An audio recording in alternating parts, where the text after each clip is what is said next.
باللہ من الشیطان الرجیم بسم اللہ الرحمن الرحیم قل لا اسألكم علیہ اجرا الا المودة فی القربى وقال النبی صلی اللہ علیہ وسلم الحسن والحسین سیدا شباب اہل الجنہ او کما قال علیہ الصلاة والسلام صدق اللہ العظیم۔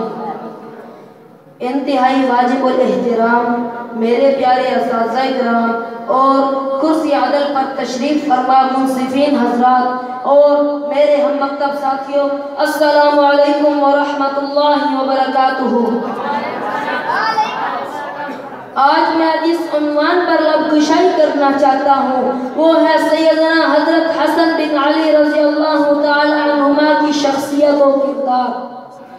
جگر بندے مصطفیٰ، دل مرتضیٰ، سید السادات، مجمع البرکات، قرۃ العینین حضرت حسن رضی اللہ تعالی عنہ صحیح قول کے مطابق 3 ہجری رمضان المبارک میں پیدا ہوئے۔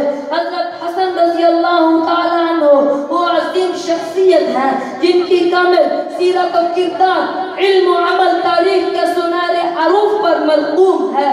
حضرت حسن رضی اللہ تعالی عنہ کا قد مبارک درمیان تھا، سر سے لے کر سینہ تک بعینی ہی اپنے نانا سرکار دو عالم صلی اللہ علیہ وسلم کے مشابہ تھے۔ آنکھیں مبارک خوشنما دل ربا تھی، بال مبارک گھگریالے تھے۔ حضرت حسن رضی اللہ تعالیٰ عنہ کے ساتھ اللہ کے پیغمبر صلی اللہ علیہ وسلم کے محبت دیدنی تھی۔ حضرت راوی رضی اللہ تعالیٰ عنہ راوی ہے کہ حضرت صلی اللہ علیہ وسلم نے ارشاد فرمایا، یا اللہ میں حسن سے محبت کرتا ہوں تو بھی حسن سے محبت فرما، جو حسن سے محبت کرے تو بھی اس سے محبت فرما۔ وفات پیغمبر کے وقت حضرت حسن رضی اللہ تعالی عنہ کی عمر مبارک 12 یا 13 سال تھی۔ حضرت حسن رضی اللہ تعالی عنہ وہ عظیم القبر نونہالان امت میں شامل ہیں جن کو دست نبوت سے بیعت کا شرف حاصل ہوا اور اس عظیم انسان نے لسان نبوت سے بالا سنی احادیث کو امت تک پہنچایا۔ عبادت اور ریاضت تقوی و طہارت میں حضرت حسن رضی اللہ تعالی عنہ کا ثانی کوئی نہ تھا، جن کے اخلاق علم و عمل اور سیرت و کردار سے امت کا کثیر حصہ بہرور ہوا۔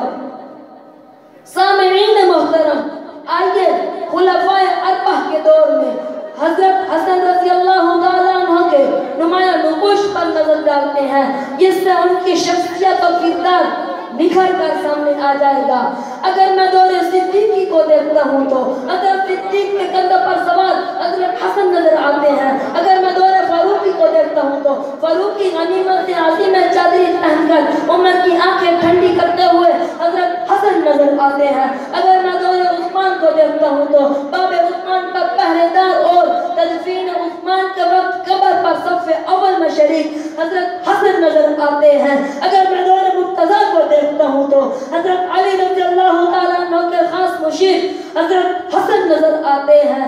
امیر معاویہ کے دور میں خارجیوں کی سازشیں کو پارا پارا کرنے اور اپنے نانا کی پیش گوئی کو عملی جامہ پہنا کر امت کو متحد کرتے ہوئے حضرت حسن نظر آتے ہیں۔ حضرت عبد الحمید سواتی رحمۃ اللہ علیہ نے اپنی کتاب اکابر میں لکھا ہے کہ حضرت حسن رضی اللہ تعالیٰ عنہ وہ عظیم شخصیت ہیں جو میدان کارزار میں شرکت کرتے کرتے سندھ تک اپنے قدموں کا نقوش چھوڑ گئے ہیں اور امت کو یہ بتا گئے ہیں کہ اگر امت محمد صلی اللہ علیہ وسلم پر کفار کو جلغار کرے تو وطن کو قربان کر دیں، مگر سنت مصطفیٰ، دین مصطفیٰ، کردار مصطفیٰ پر آنچ نہ آنے دیں۔